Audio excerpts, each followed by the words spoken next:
और हमारे साथ इस वक्त जाने माने कवि कुमार विश्वास इस वक्त जुड़ चुके हैं। कुमार विश्वास जी, इरफान खान के नहीं रहने से, हालांकि ये प्रश्न बहुत ही आसान होता है पूछना कि कितनी बड़ी क्षति है, लेकिन आप पर्सनली भी जानते थे इरफान खान को। आपको क्या लग रहा है कि इतनी कम उम्र में चला जाना ये किसी सदमे या झटके से कम नहीं है? अ, देखिए, कोरोना की वजह से पूरी दुनिया एक माइल्ड डिप्रेशन में तो है ही। आप हम्म। कितने भी पढ़े लिखे हों, कितने भी विचारवान हों, कितने भी शक्तिशाली हों, हम्म। पृथ्वी का क्या होगा, मनुष्यता का क्या होगा, हमारा क्या होगा, देश का क्या होगा, ऐसा लोग सोचते ही हैं। ऐसे समय में इरफान भाई की तबीयत खराब होना और उसके बाद ये समाचार, ये एक दर्शक के रूप में, एक भारतीय के रूप में तो मेरे लिए कष्ट का विषय है ही। हम्म। एक दोस्त के रूप में भी मेरे लिए बहुत दुखद सूचना है। कल कुछ दोस्तों को फोन किया था सुबह जब सूचना मिली उसकी, तो उन्होंने कहा हमने पता किया है उनके घर के लोगों से, कोई खास बात नहीं है, ठीक है। और चूंकि वो पहले ऐसा करके लौटे थे हम लंदन से, तो जी। मुझे बिल्कुल नहीं लगता था कि अब कोई परेशानी आएगी। मैं उन्हें प्रथा जब उन्होंने की थी राजा बुंदेला के साथ पहली फिल्म, तब से जानता था।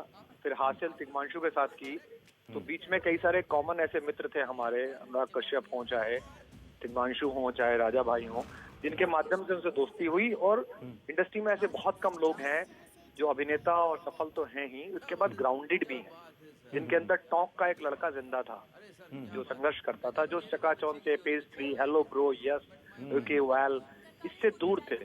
और मेरी मित्रता स्टार्स से कम है, अभिनेताओं से ज्यादा है पहले से ही, क्योंकि मुझे उनका अभिनय चमत्कृत करता है। तो उनमें से एक व्यक्ति थे। एक शाम को आपके कार्यक्रम जब बम्बई में निबट जाएं और आप खाली हो, तो आप अपने होटल में बुला सकते हैं या उनके पास मिलने जा सकते हैं, और देर तक आप विश्व साहित्य पर, तमाम चीजों पर बात कर सकते हैं। तो ये उनकी क्वालिटी थी खास तौर पर। और भरत मुनि ने नाट्य शास्त्र में जो अभिनय की कोटि बताई है, उनमें सर्वोत्तम अभिनय ये बताया है जो आंखों से किया जा सके, जी। जो चेहरे की भंगिमाओं से किए जा सके।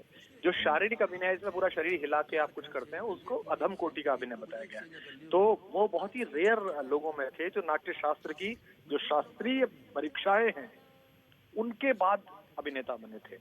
हॉलीवुड जाने के बाद भी, इतने बड़े स्टार बनने के बाद भी, और हॉलीवुड की सुपरस्टार मूवी जो ऑस्कर में आई और जीती, उनमें भाग लेने के बाद भी उनकी पुराने दोस्तों के प्रति जो भावना थी, मैत्री थी, वो बनी रही।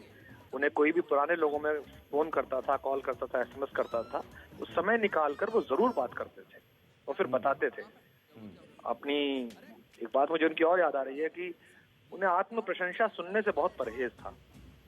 मुझे याद है कि अन्ना आंदोलन के दिनों में एक चैनल में हम लोग दोनों बैठे हुए थे बहस में शामिल होने के लिए, भ्रष्टाचार विरोधी बहस में, वो भी थे उसमें, और आपकी तरह एक भाई एंकर कर रहे थे।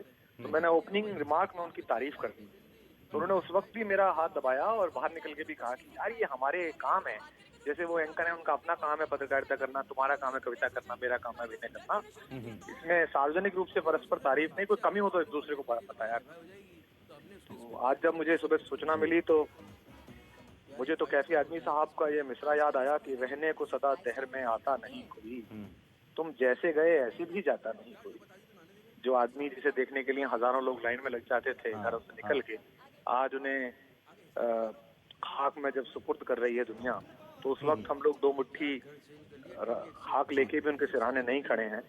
ये दुख भी है कि हम वहां नहीं जा पा रहे। सही में ये बात वाकई में चुभने वाली बात है कि ऐसी घड़ी में उनके पास हर कोई जाना चाहता है, और खास पर जो उनके करीबी रहा हो। शुक्रिया हमसे बात करने के लिए कुमार विश्वास।